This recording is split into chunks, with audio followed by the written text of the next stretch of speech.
Poucas pessoas imaginam que por trás daquela garrafa verde gelada, servida em bares iluminados pelo mundo inteiro, existe uma história que atravessou miséria, guerras, sequestros e disputas bilionárias. A trajetória da Heineken não é apenas a construção de uma marca global, é a história de uma família que se recusou a soltar o controle de um sonho iniciado em uma cidade que, na época, mal conseguia cuidar de si mesma. Voltemos ao século XIX, a Amsterdã, que hoje encanta turistas com seus canais e bicicletas, era, naquela época, uma cidade marcada pelo cheiro forte das águas poluídas e pela pobreza espalhada por bairros inteiros. Metade da população vivia em condições miseráveis. A bebida popular não era símbolo de sofisticação, era um escape barato para a dura realidade. A cerveja, por sua vez, era vista como algo inferior,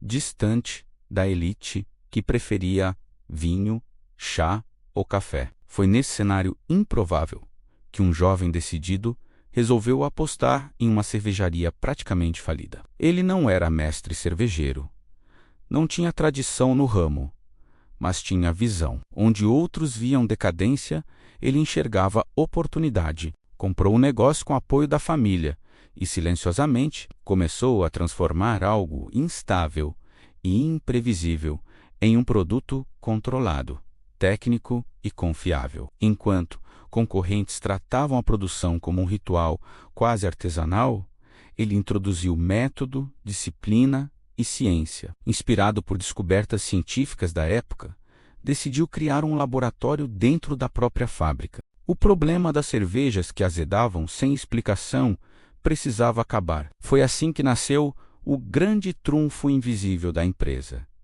Uma levedura pura, padronizada, capaz de reproduzir o mesmo sabor com precisão quase cirúrgica. Esse detalhe mudou tudo. A cervejaria deixou de ser apenas uma produtora local e passou a operar como um sistema industrial moderno. O sabor podia viajar e viajou. Medalhas conquistadas em exposições internacionais não eram apenas troféus, eram passaportes.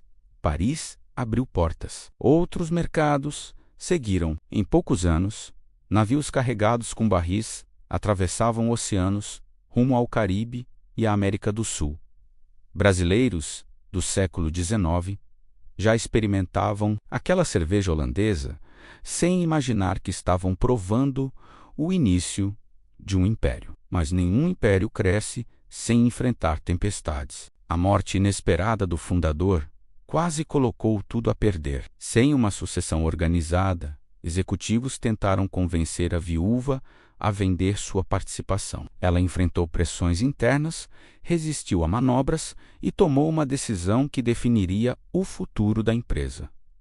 O controle permaneceria na família. Foi um ato silencioso, mas decisivo. Décadas depois, guerras mundiais colocariam a companhia diante de dilemas morais e logísticos. Durante ocupações militares, escassez de insumos e fome generalizada, a produção precisou continuar sob vigilância rígida. Em um dos invernos mais cruéis da Europa, a fábrica deixou de ser apenas indústria e virou ponto de sobrevivência, distribuindo alimento e calor para funcionários e famílias. Quando a guerra terminou, o mundo era outro, e a empresa também precisava ser. Foi então que surgiu um herdeiro improvável. Jovem, desacreditado, enviado para longe sob a justificativa de ganhar experiência. Ele encontrou nos Estados Unidos algo que mudaria sua percepção para sempre. Lá, percebeu que cerveja não era apenas bebida. Era símbolo era estilo de vida. Era identidade. Ao voltar para casa, encontrou a empresa fragilizada e o controle acionário diluído. Em silêncio, começou a recomprar ações, negociar com bancos e reconstruir o domínio familiar, peça por peça. Quando finalmente revelou que havia retomado a maioria, o império estava de volta às mãos do sobrenome que o fundou. E então veio a transformação mais visível, a marca, a cor verde passou a representar frescor e segurança. O logotipo ganhou sutilezas quase imperceptíveis, pensadas para transmitir simpatia. A publicidade deixou de vender líquido e passou a vender experiência. A cerveja tornou-se presença constante em grandes eventos esportivos.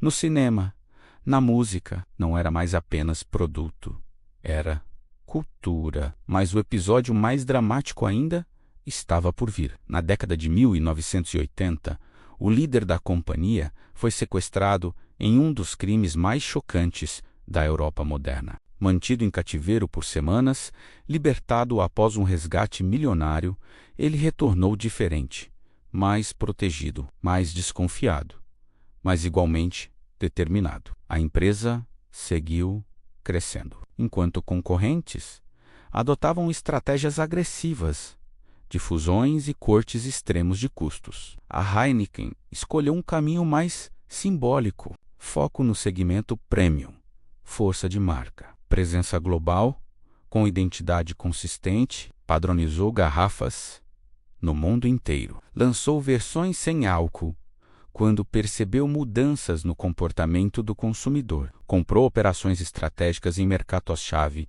inclusive no Brasil, onde entrou em uma disputa intensa pelo protagonismo. Hoje, com presença em quase todos os cantos do planeta e dezenas de bilhões de euros em faturamento anual, a Heineken é a segunda maior cervejaria do mundo. Mas talvez o dado mais impressionante não seja o tamanho, é o fato de que, após mais de 160 anos, a empresa continua sob controle da mesma família que comprou aquela fábrica falida no século XIX. Em um setor dominado por fusões bilionárias e conglomerados impessoais, manter o controle familiar nesse nível é quase uma anomalia histórica. Claro, desafios continuam surgindo, mudanças de hábitos, pressões econômicas e transformações no mercado global exigem adaptação constante. Seus saem, estratégias são revistas, ciclos se encerram, mas a essência permanece: crescer sem perder identidade. No fim das contas, essa não é apenas a história de uma cerveja, é a história de como visão, ciência, marketing e, acima de tudo, determinação familiar conseguiram atravessar gerações, crises globais e disputas ferozes, sem abrir mão do controle. A próxima vez que você olhar para aquela garrafa verde, talvez não veja apenas uma marca internacional. Talvez veja a sobrevivência de um sobrenome que enfrentou miséria, guerras, traições corporativas e até um sequestro milionário.